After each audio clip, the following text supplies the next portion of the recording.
Assalamualaikum warahmatullahi wabarakatuh. Untuk materi statistika kali ini, kita akan membahas tentang ukuran penyebaran data. Apa sih ukuran penyebaran data itu? Agar lebih paham tentang ukuran penyebaran data, maka selanjutnya kita memahami dulu apa penyebaran data itu dari slide selanjutnya. Pengertian penyebaran data. Penyebaran data merupakan ukuran yang menjelaskan distribusi dari suatu kumpulan data. Ukuran penyebaran data antara lain jangkauan, kuartil, jangkauan interkuartil, dan simpangan kuartil. Ukuran penyebaran data. Ukuran penyebaran data yang pertama yaitu jangkauan. Jangkauan dapat diperoleh dengan cara selisih antara nilai data terbesar dan nilai data terkecil yang terdapat dalam suatu data. Untuk menentukan nilai terkecil dan terbesar, urutkan data terlebih dahulu dari yang terkecil ke yang terbesar.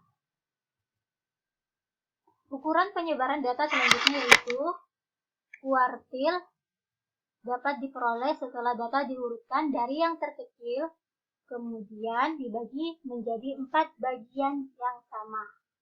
Maka akan diperoleh 3 kuartil, yaitu pertama kuartil 1 atau kuartil pertama atau kuartil bawah, yang kedua kuartil 2 atau kuartil kedua atau median, dan yang ketiga adalah kuartil ketiga atau kuartil atas. Agar lebih memahami kuartil, kita lihat gambar ini. Nah, pertama-tama untuk mencari kuartil, kita cari mediannya dulu atau Q2-nya.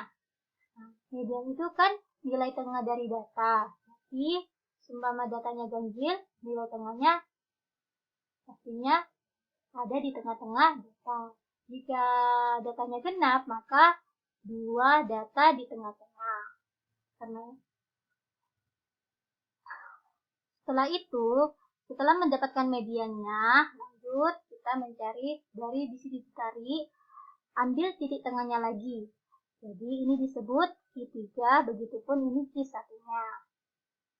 Maksudnya kemudian dibagi menjadi 4 bagian yang sama. Ini maksudnya apa ya? Maksudnya menjadi 4 bagian yang sama kayak ini. Ini 1, dari sini ke sini 2, dari ke sini lagi 3, dari ke sini 4. Jadi membagi 4 bagian yang sama-sama panjangnya. Lanjut. Jangkauan interkuartil. Jangkauan interkuartil dapat diperoleh dengan cara selisih antara kuartil ketiga dengan kuartil pertama. Jangkauan interkuartil sering disebut hamparan, sehingga dilambangkan dengan H. Jadi jangkauan interkuartil itu selisih antara Q3 dengan Q1. Jadi jangkauan interkuartil yaitu Q3 dikurangi Q1. Simpangan kuartil dapat diperoleh dari nilai setengah jangkauan interkuartil. Jadi, untuk mencari simpangan kuartil, pertama-tama kita harus mendapatkan nilai dari jangkauan interkuartilnya dulu, baru bisa mencari simpangan kuartil.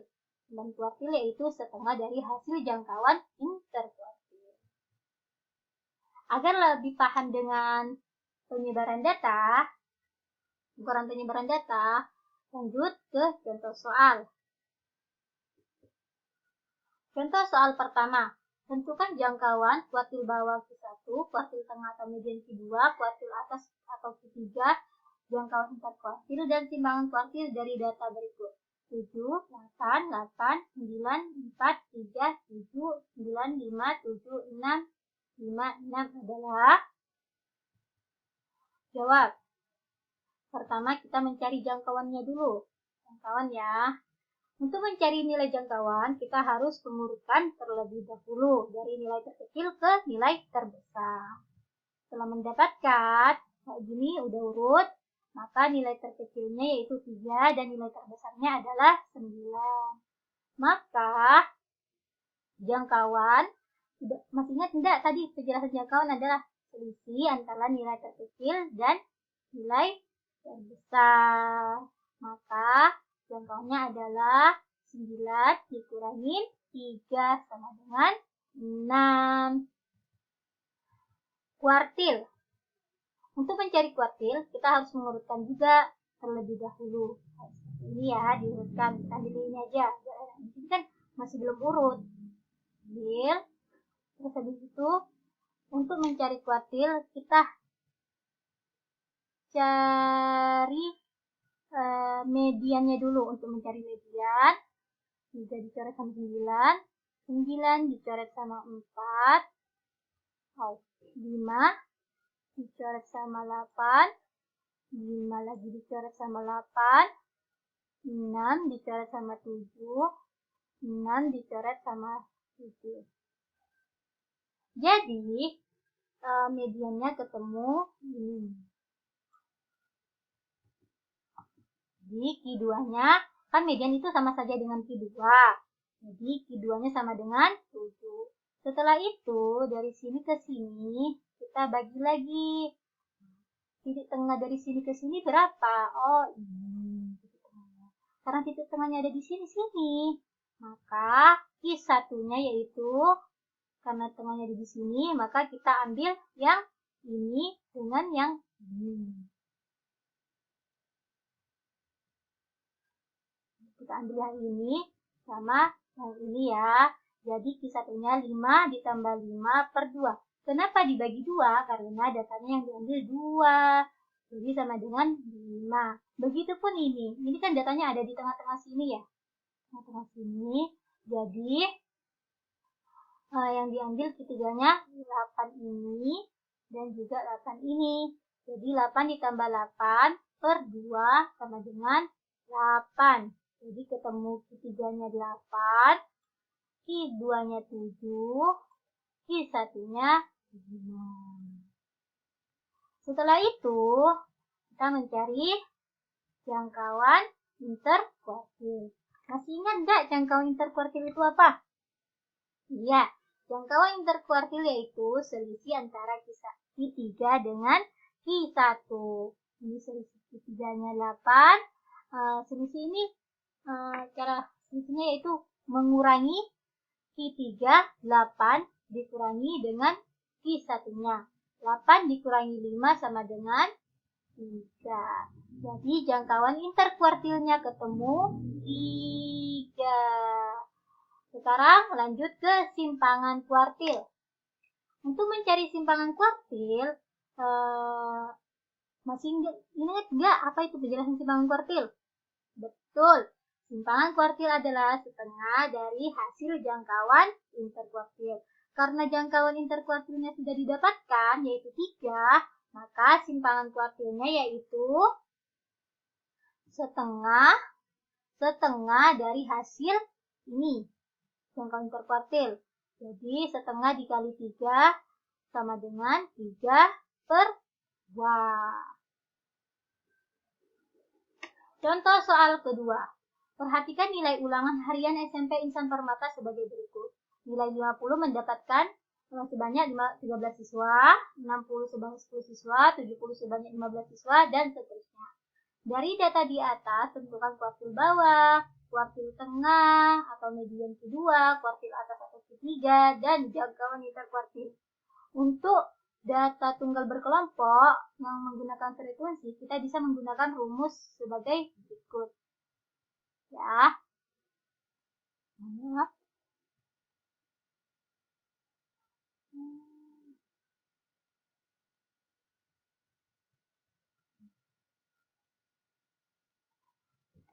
Untuk kuartil yang ini kita bisa menggunakan rumus. Jika datanya genap menggunakan rumus ini, jika datanya ganjil menggunakan rumus ini. Lanjut kita mencari kuartil bawahnya dulu. Kita lebih mudahnya kita cari frekuensi kumulatifnya dulu. Yang pertama, ini kok bisa kayak gini ya Bu? Maksudnya ini kayak gini. Ini kan 13. Ini jadinya batasnya antara 1 sampai 13. 13 ditambah 10 hasilnya kan 23. Ini karena ini di sini udah 13, jadi batasnya di sini antara 14 sampai 23. 13 ditambah 10 23. 23 ditambah 15 hasilnya 38. Jadi batasnya di sini kan di sini sudah 23. Jadi 24 sampai 38. Sampai seterusnya ya. Jadi nanti 13 ditambah 10 ditambah 15 ditambah 8 ditambah 11 ditambah 17, hasilnya nanti ketemu 64. 64. Jadi N-nya atau banyak datanya sama dengan 64. Lanjut mencari Q1-nya. Mencari Q1 yaitu karena ini datanya 64 genap, maka Q1-nya kita menggunakan rumus yang ini. Nah, ini ya. Jadi 1/4 N plus 1/2 sama dengan 1/4. Nah, dikali 64. 64 ini dari ini ya, kan ini 1/4N.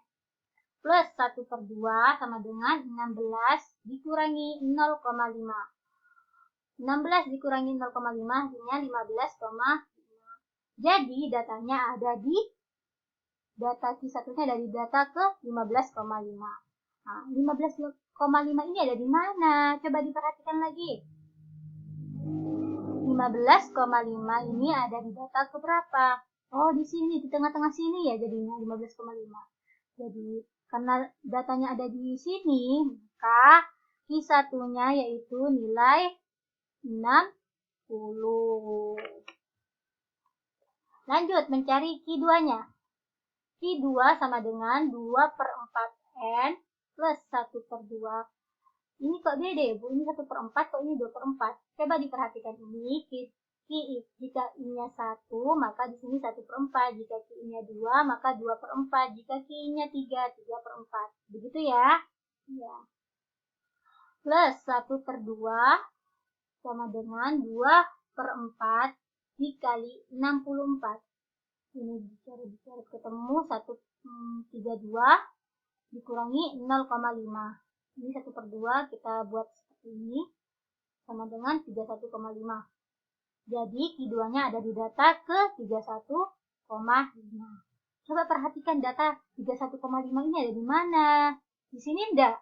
Oh, tidak lah, kan di sini batasnya antara 39 sampai 46. Jadi ada di sini karena batasnya antara 24 sampai 38. Jadi Q2-nya adalah 70. Lanjut ke Q3.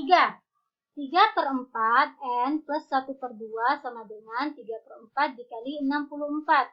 Plus 1/2 sama dengan 48. Hasil dari ini nanti ketemu 48 plus 1/2. 1/2 ini 0,5 sama dengan 47,5. Jadi Q3-nya ada di data ke 47,5. 47,5 ini ada di mana? Di sini enggak? Bukan, karena di sini dari 39 sampai 46. Jadi 47,5 ini ada di sini batasnya. 47 sampai 57. Jadi 47,5 ini ada di sini perkiraannya. Jadi Q3-nya adalah 90. Jangkauan interkuartil yaitu, jangkauan interkuartil itu kan selisih antara Q3 dengan Q1. Jadi 90 dengan 60. Jadi 90 dikurangi 60. Maka hasilnya adalah 30. Oke. Untuk penyebaran data cukup sampai di sini. Jika ada tutur kata ibu yang kurang masih salah atau kurang berkenan, mohon maaf ya.